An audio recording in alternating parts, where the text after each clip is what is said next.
Alors, on est avec M. Roger Ouellette, la compagnie RCO. Bonjour. Bonjour. M. Ouellette, c'est l'une des raisons pour laquelle on est ici, c'est parce qu'on a appris que vous fêtiez votre 50e anniversaire d'existence d'entreprise. C'est correct. Vous, comment vous vous sentez quand vous voyez ça, puis vous avez déjà 50 ans, ça fait 50 ans que votre compagnie a été fondée. Je suis bien fier parce que j'aime mes fermiers. À toutes les fois que j'en perds un, j'en pleure. Ben oui, ben oui. C'est tous pas seulement des clients, c'est des amis. Ouais. Des amis fidèles, ouais. Des amis qui, ça fait 50 ans, qui ont su m'encourager. Ça fait... Je ne peux pas oublier ça, là. Ben non, ben non.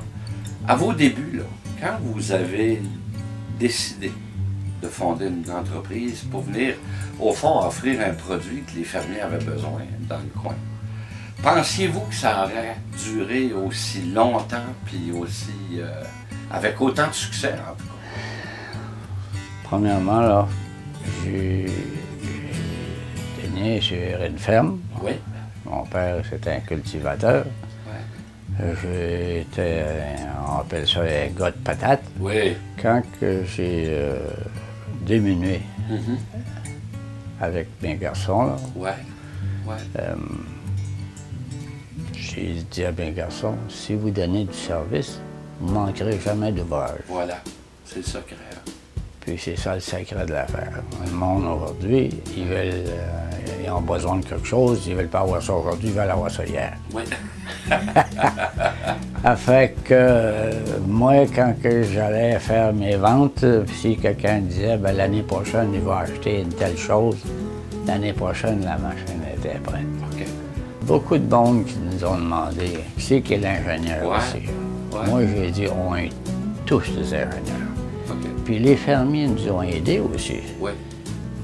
On donnait aux fermiers ce qu'ils voulaient avoir, ce qu'ils avaient son besoin. Oui. On n'allait pas y vendre quelque chose qu'ils n'avaient pas besoin. OK. On y vendait la machinerie. On faisait des suggestions. Oui. On suggérait des fois. Tu devrais avoir assez. Comment tu veux faire d'une journée avec une telle chose? Faut connaître ça, là. Ben, c'est comme je vous ai dit. Quand tu viens au monde à rendre patate, tu sais que nous autres, chez nous, on était une grosse famille. On voulait... mon père vendait un char de patates. Ben, on partait 4-5 de la maison, puis on s'en allait à bâtir sa patate, puis le soir, on fermait les portes. Wow. La char était faite, parce qu'on était habitué. Wow. Ça marche à demain.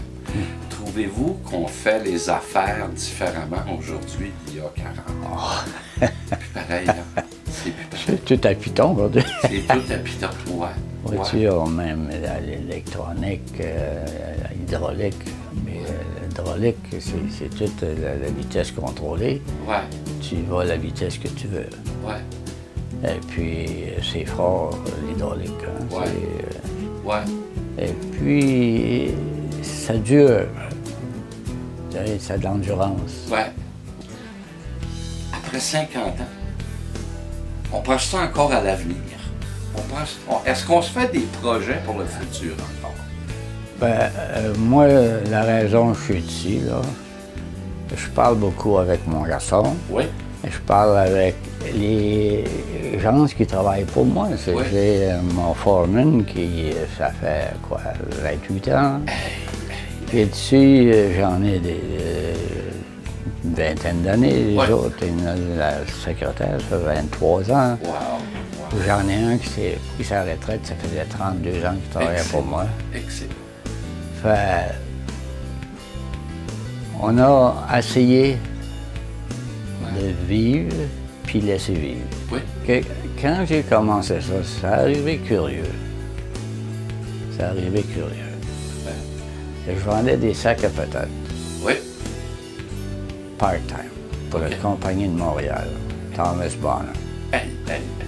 Puis je vendais de l'assurance vie sonnage part-time. C'est vrai? Puis, M. Lajoie de Grand Force Industries, il m'a vendu des machines faire la broche pour attacher les sacs à patates. Oui, oui. Puis les chaînes de crime. Oui. Ça fait que la première année, c'est sur ces deux matières-là que j'ai travaillé. Ouais. Et j'irais voir les clients. Ouais. J'allais voir le côté américain, Oui. puis l'île Prince-Édouard, puis le Québec. Oui. Puis j'ai commencé à garder des pièces parce que le monde qui avait besoin d'un sprocket, ou qui avait besoin d'un bearing, ou qui avait besoin de la chaîne à rouleau, Oui. quelque chose qu'ils ont besoin toujours, Oui.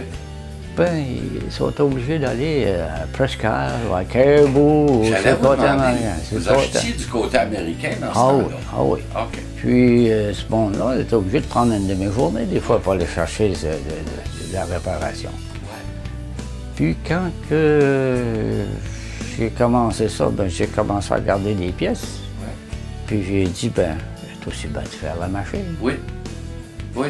Ça fait que c'est pour ça que j'ai préparé une chaîne à outils qui était à moitié faite, qui appartenait à la Banque Montréal. Puis j'ai acheté ça des autres. Oui. Puis j'étais Oui. proche du Trans-Canada dans Ouais. ce temps-là. Là. Ouais. Ouais. Il y Ouais. avait L'ancienne transe, là. Puis... Ouais. Ouais. Puis j'étais là 7 ans. Wow. Puis là, après ça, j'avais acheté, il y avait un garage ici. Oui. J'ai acheté le garage avec le terrain. Oui. Oui. Puis, en arrière du garage, j'avais mis un archidrome, puis j'avais élongé le garage. Si on voulait, j'ai demandé, j'ai dit, allez-vous rester ici? Ouais. Moi, qu'est-ce que j'ai, là, j'ai dit, c'est gros, c'est pour moi.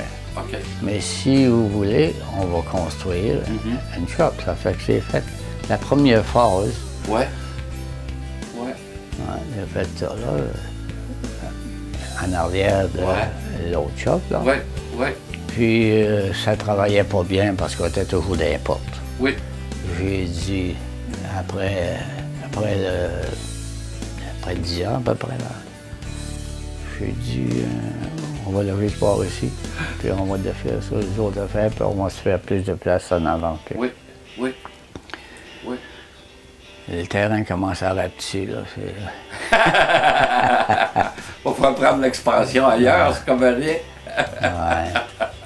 Ouais. Ouais. Non, je pense bien qu'on aurait pu grandir puis être beaucoup plus gros. Mais j'ai dit, je vais prendre soin des clients que j'ai. Oui. Puis, Oui. Ouais. Ouais. C'est ça, votre talent, vous, c'est ça. Hein? ouais, ben, j'aurais pu aider de quoi pas mal plus gros, là. Oui. Oui. Vos gars, pensez-vous qu'ils vont vouloir grossir ça un petit peu? Ben, le plus vieux voudrait, Ouais. mais le plus jeune, il dit, Ouais. le plus vieux, il vend, puis il s'en vient ici. Puis moi, quand j'avais des commandes, j'avais vendu du soc. Je sautais ça assez à faire, moi, puis je chiais. Ben oui. Puis j'ai l'acné, puis après ça, j'assemblais avec les gars. Ouais. Ah ouais, puis les gars auraient voulu que j'aurais soudé, puis là, j'ai dit, gars, je ne veux pas être ici de 24 heures par jour. Mais la beauté de ce que vous avez fait, M. Ouellet, puis je vous écoute depuis tantôt, c'est que vous avez écouté ce que vos clients vous ont demandé. C'est ça.